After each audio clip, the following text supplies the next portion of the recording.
Bonjour et bienvenue à vous dans ce podcast dans lequel je vais aborder 7 pratiques simples pour être dans l'instant présent. Ce sont des choses concrètes, pas juste des mots, donc bien sûr, il faudra passer à l'action pour en bénéficier. Comme vous l'avez déjà tous expérimenté, notre mental nous entraîne souvent loin de l'instant présent. Il est fréquemment soit dans le passé, soit dans l'avenir. Mais pourtant, le seul espace-temps qui compte vraiment et sur lequel on ait un impact, c'est ici et maintenant. Hier n'existe plus et demain n'existe pas encore. Avoir des regrets pour des événements passés ne change rien au passé. Avoir de l'inquiétude pour ce qui arrivera demain n'apporte rien de positif pour demain.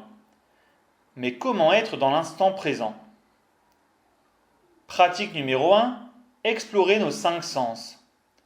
Rien de plus facile et de plus direct pour être dans l'ici et maintenant. Commençons par le goût. Prendre le temps de savourer un bon plat, déguster lentement une délicieuse pâtisserie, croquer un fruit juteux, apprécier un verre d'eau fraîche. Continuons par l'odorat. Sentir le parfum d'une fleur, respirer une huile essentielle qu'on apprécie, porter son parfum préféré ou respirer celui d'un passant que l'on croise dans la rue. Maintenant le toucher, c'est-à-dire tout ce que l'on peut sentir par l'intermédiaire de notre peau. La sensation de l'eau lors d'une bonne douche ou d'un bain relaxant, mais aussi toutes sortes de caresses, à son partenaire avec amour, à ses enfants avec tendresse, à son chat ou à son chien avec affection, et enfin, un dernier acte très puissant, faire un câlin à une personne qu'on aime. Ensuite, la vue. Contempler un coucher de soleil, un beau paysage, une belle peinture, une photo, ou juste poser son regard sur tout ce qui nous entoure, en s'émerveillant de la beauté et de l'aspect unique de chaque chose et de chaque être. Et enfin, l'ouïe, écouter une belle musique, être rassuré par la voix d'une personne qui nous est chère, écouter le chant des oiseaux ou le murmure des vagues de la mer. Vous l'aurez compris, les 5 sens sont un moyen efficace d'être dans le présent, car ils nous relient directement à la réalité de l'instant. Cela n'empêche pas, bien sûr, de manger sans savourer en pensant à demain, d'écouter une musique en se remémorant un souvenir, ou d'être sous la douche en ruminant sa journée. Tout est question de concentration et d'un léger effort de la volonté pour rester dans l'instant que l'on vit. Mais d'autres moyens peuvent nous aider à être dans l'ici et maintenant. Pratique numéro 2. La méditation. Ce mot peut faire peur quand on n'a pas l'habitude de la pratiquer, mais le principe de la méditation est très simple: être présent, accepter ce qui vient, être à l'écoute de son corps, laisser passer ses pensées comme les nuages passent dans le ciel. Bref, être tout simplement. On peut commencer par fermer les yeux et se concentrer sur sa respiration. La respiration est un moyen puissant et efficace.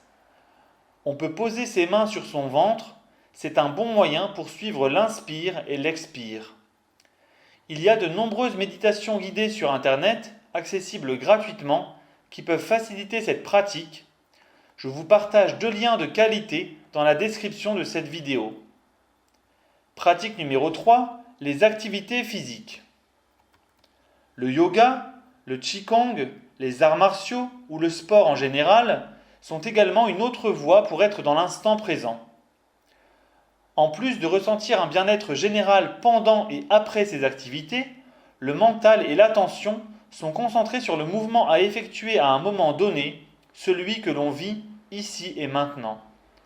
On ne peut tout simplement pas pratiquer une activité physique correctement sans être plongé dans l'instant présent. Parlons maintenant de la pratique numéro 4, simple mais très efficace, les routines et les rituels. Cela peut être une routine matinale ou une routine du soir, à caser chaque jour, ou certains jours de votre choix durant la semaine, selon votre préférence. Par exemple, prendre un petit temps pour lire un livre qui nous plaît, en sirotant notre boisson préférée. Pensons aussi à une balade agréable pendant laquelle nos sens sont en éveil, un message ou un appel à un proche, tenir un journal intime dans lequel on écrit ses pensées, expériences et ressentis, ou encore compléter un carnet de gratitude dans lequel on écrit 3 choses de sa journée pour lesquelles on peut dire merci à la vie. Bref, autant de petits actes simples et accessibles à tous. Chacun pourra en trouver d'autres qui lui conviennent. Passons à présent à la pratique numéro 5, la créativité artistique. On peut penser entre autres à l'écriture, la peinture, le dessin, la musique, le chant, la danse, le théâtre, mais aussi à la cuisine, qui est un art. Dans ces activités, on est presque obligé d'être présent à ce que l'on fait si on veut s'appliquer. Essayez de dessiner avec précision en pensant à autre chose, ou d'écrire à quelqu'un en pensant à ce qu'on va manger le soir. Bien sûr, pour certaines personnes, il est possible de faire plusieurs choses en même temps. Mais pour tout ce qui touche au domaine artistique que nous avons cité, si on veut s'appliquer et faire les choses correctement, il est nécessaire d'être concentré sur ce que l'on fait ici et maintenant. Comme pratique numéro 6, il y a la sexualité. Quand on s'abandonne dans l'acte sexuel, on vit l'instant présent à 100%. Lors d'un orgasme, par exemple, le corps et le mental se relâchent et on savoure l'instant. Il est bien sûr important de vivre une sexualité dans le respect mutuel, le dialogue et l'harmonie entre les partenaires. Enfin, pratique numéro 7, observer les petits-enfants et les animaux. Quand on regarde un enfant en bas âge, voire un bébé, on est quasi obligé de revenir dans l'instant. Les jeunes enfants ne se préoccupent que du présent, surtout quand ils jouent ou dessinent par exemple. Ils sont tellement absorbés par leur activité qu'ils en oublient le temps qui passe. Ils ne pensent ni à hier ni à demain, ils sont présents. Même chose pour les animaux. Si on prend l'exemple d'un chaton, il dort, il mange, fait ses besoins et joue. Durant tous ces moments, pense-t-il à hier ou à demain? Évidemment non. Comme les petits-enfants, les animaux sont toujours dans l'instant présent. Prenons exemple sur eux, observons-les, imitons-les. Voilà, ce podcast touche à sa fin. Certaines des pratiques proposées ici feront l'objet d'un développement dans de prochains podcasts. Pensez à profiter des liens et ressources partagés dans la description sous la vidéo. N'hésitez pas à partager vos commentaires et dites-moi la pratique que vous avez préférée parmi les 7 proposées.